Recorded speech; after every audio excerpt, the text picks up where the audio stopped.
I am explaining you the most prominent feature of National Education Policy 2020. It is curriculum and pedagogy in school. According to that, learning should be holistic, integrated, enjoyable and engaging. इसके according new education policy 2020 में 3 years anganwadi और फिर pre schooling के साथ 12 years की school education होगी, जिसका structure 5+3+3+4 होगा. The curricular and pedagogical structure and the curricular framework for school education will be guided by a 5+3+3+4 design. It means that the learning of a child in pre-primary and primary stage should be holistic and integrated based learning. The child should enjoy the learning and learning also based on how to engage a child in learning through a creative learning. Now, dear parents, I am presenting you the new education policy on early childhood care and education.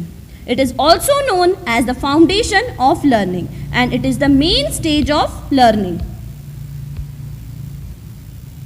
Currently, children in the age group of 3 to 6 are not covered in the 10+2 structure. आज की education policy के according बच्चे जो 3 to 6 years age group के हैं वो 10+2 के structure को प्रॉपरली कवर नहीं कर पा रहे हैं. So for that new education policy begins the new structure. In the new 5+3+3+4 structure, a strong base of early childhood care and education from age 3 is included. But according to NEP 2020, it is on childhood care and education. इसमें बच्चों का learning process 3 years की as से start होता है. इसका main M होता है बच्चों का overall development. This is aimed at promoting better overall learning development and wellbeing. Over 85% of the child's cumulative brain development occurs prior to the age of 6. ऐसा रिसर्च मेथोडोलॉजी के according माना जाता है कि 85% ब्रेन डेवलपमेंट मतलब मानसिक विकास prior age, it mean 6 years तक हो जाता है. So according to this policy, it is important that a child needs an appreciative case and stimulation of the brain in the early years. ECCE means early childhood care and education policy के according बच्चों की early education flexible मल्टीफेसिटेटेड होनी चाहिए. इसी के साथ ही बच्चों को activity based learning, play based means खेल खेल में सीखना, multi level and inquiry based learning सीखना बहुत ज़रूरी है, जो इस नई शिक्षा नीति में मुख्य रूप से जोड़ा गया है. The next main feature of new education policy 2020 is Importance of mother tongue. इस योजना के अनुसार बच्चों की बेसिक एजुकेशन प्रारंभिक शिक्षा कक्षा 2 तक उसकी मातृभाषा में ही होनी चाहिए. इस बिंदु पर अधिक बल दिया गया है, जिसमें एक्टिविटी बेस्ड लर्निंग बच्चों को दी जाती है. न्यू एजुकेशन पॉलिसी में त्रिभाषा सूत्र, जिसमें 3 लैंग्वेज फॉर्मूला भी हम कहते हैं, इसके अकॉर्डिंग हिंदी, इंग्लिश, लोकल या रीजनल लैंग्वेज को इम्पोर्टेंस दी गई है, ताकि बच्चा अपनी प्रारंभिक शिक्षा क्षेत्रीय भाषा या मातृभाषा में प्राप्त करेगा, जिससे उसके अंदर सेल्फ कॉन्फिडेंस के साथ साथ अदर लैंग्वेजेस को सीखने की भी क्यूरियोसिटी होगी.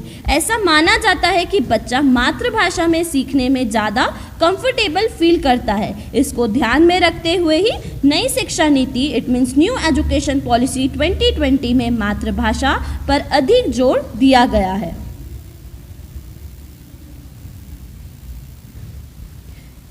Now, the next basic point of new education policy is holistic development. According to new education policy 2020, a child should need holistic development from his early age. Physical, motor, social, language development, emotional development, cognitive development and many more. It includes the basic element. First, a child should need healthy and fit atmosphere. A child should be happy and confident and friendly to learn everything. According to this policy, children can express their thoughts and understands what others say. Holistic development also includes that every child excited to learn new things and understand what they study and use in their daily lives. These all are the important aspects. Next, the new education policy important feature is learning should be based on reduced curricular content in each subject. The next basic point is to reduce curriculum content in each subject. इसी के अनुसार स्कूली शिक्षा विश्लेषणात्मक होनी चाहिए, जिसमें हम critical thinking, inquiry based, discussion based, discovery based और एनालिसिस बेस्ड पर हम करेंगे. इट मीन्स आधारित पूछताछ, इंक्वायरी बेस्ड सारी इन्फॉर्मेशन होनी चाहिए. और इसी के कारण जो हमारा करिकुलम है वो रिड्यूस करके उसको एक्टिविटी बेस्ड लर्निंग किया गया है, ताकि बच्चा उसको करके सीखेगा. सपोज दैट अगर वो डिस्कशन मेथड है तो वो अपने ही पीयर ग्रुप में, पीयर सर्कल में वो डिस्कस करेगा. When students interact with each other उसकी ओवरऑल डेवलपमेंट भी होता है. डिस्कवरी मेथड इट मीन्स खोजबीन करना, एनालिसिस बेस्ड, विश्लेषण आधारित व पूछताछ इंक्वायरी बेस्ड होना चाहिए. Our next main feature of NEP 2020 is to promote the experiential learning in children. So, what is experiential learning? Who is the proponent of this theory?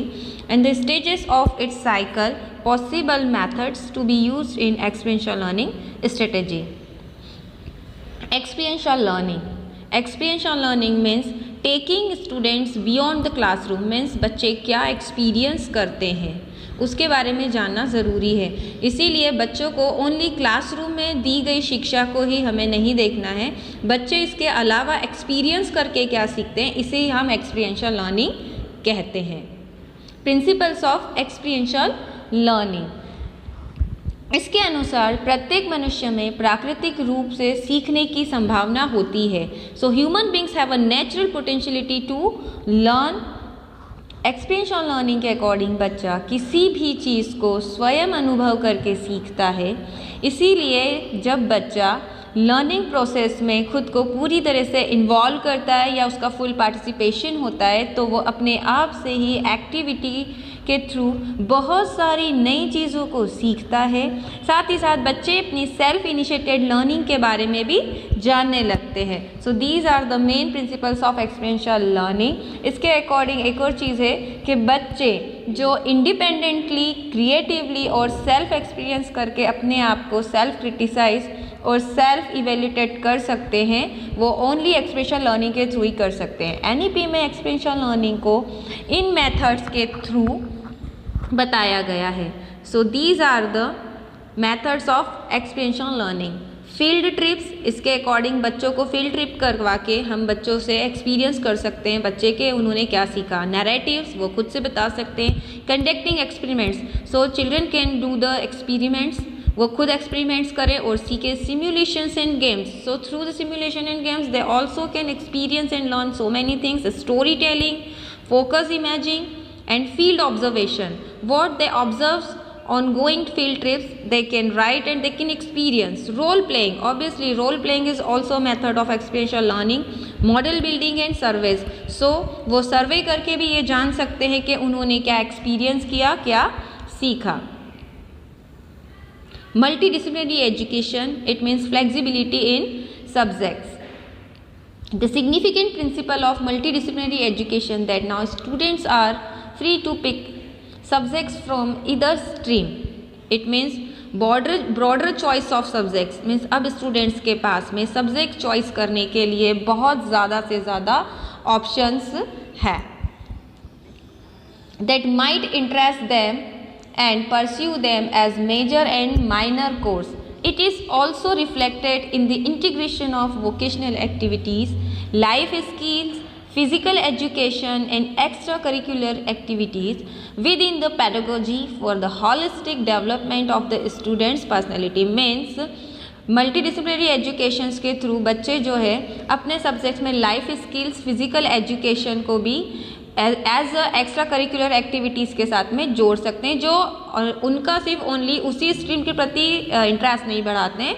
It also enhance their holistic development. So now students are free to choose their preferred options from a range of course offered, and coupled with the choice of determining the length of their course, and it makes the students the focal points of the revampment system of education. So this will also improve the critical thinking and creative thinking in students. So multidisciplinary education का main M यही है कि अब students के पास में subject choice के लिए बहुत ज़्यादा ऑप्शंस है. They have the broader options. और साथ ही साथ जब उनके पास में ऑप्शंस होंगे तो उनके अंदर एक इनिशिएटिव लर्निंग की पॉसिबिलिटी बढ़ेगी. वो क्रिएटिवली सोच सकते हैं. अगर बच्चा साइंस के साथ में अपना कोई वोकेशनल सब्जेक्ट या लाइफ स्किल को ऐड करना चाहता है तो वो ऐड कर सकता है. अब उनके पास में सिर्फ ओनली सिलेक्टेड सब्जेक्ट चॉइस वाला ऑप्शन नहीं रहेगा. Now the next feature is no stream system. NEP ने एक नया जो बहुत बड़ा स्टेप लिया है वो स्टूडेंट्स के लिए ये है no stream system. It means no boundation of choosing stream. According to this students can choose any subject of his and her interest. Means अब वो अपने इंटरेस्ट के अकॉर्डिंग सब्जेक्ट चॉइस कर सकते हैं और उसमें अपने अकॉर्डिंग सब्जेक्ट को ऐड भी कर सकते हैं. So for example he or she can take a combination of accounts, history and physics. Means there is no barrier of stream choosing. Stream choice को लेकर कोई बैरियर्स नहीं है. स्टूडेंट्स जो है अपने अकॉर्डिंग सब्जेक्ट का कॉम्बिनेशन बना सकते हैं. अगर उनका जो इंटरेस्ट है अकाउंट्स के साथ साथ हिस्ट्री में भी है, फिजिक्स में भी है, it means student has interest in also accountancy, literature, arts और उसके साथ साथ साइंस फिजिक्स, तो वो उनका एक कॉम्बिनेशन बनाकर अपने अकॉर्डिंग जो है हायर एजुकेशन में अपनी सब्जेक्ट चॉइस को रख सकते हैं. सो पहले जो स्ट्रीम सिस्टम था उसको एनईपी ने कम्प्लीटली चेंज कर दिया है. सो ये जो है सबसे ज़्यादा सिग्निफिकेंट फीचर है एनईपी 2020 का. Now the importance of Sanskrit. The NEP has taken an important step to enhance the importance of Sanskrit language. हम देख रहे हैं धीरे धीरे संस्कृत लैंग्वेज का एक जो लेवल था वो बहुत ज़्यादा कम होता जा रहा है.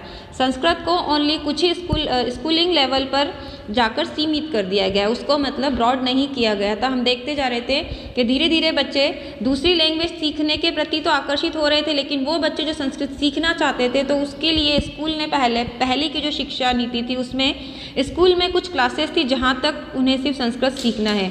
बट एनईपी ने संस्कृत के इम्पोर्टेंस को बढ़ाकर बहुत ज़्यादा ब्रॉड कर दिया गया है. Now Sanskrit will be offered at all levels of school. Means schooling में हर लेवल पर जो है संस्कृत सब्जेक्ट को इम्पोर्टेंस दी गई है. And also in higher education means higher education system में भी इसका एक इम्पॉर्टेंट पार्ट होगा.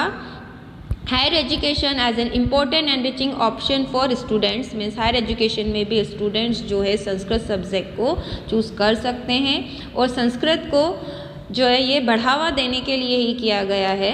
एनईपी का ये स्टेप जो है बहुत ही इम्पॉर्टेंट फीचर है उन स्टूडेंट्स के लिए जो संस्कृत में इंटरेस्ट भी रखते हैं.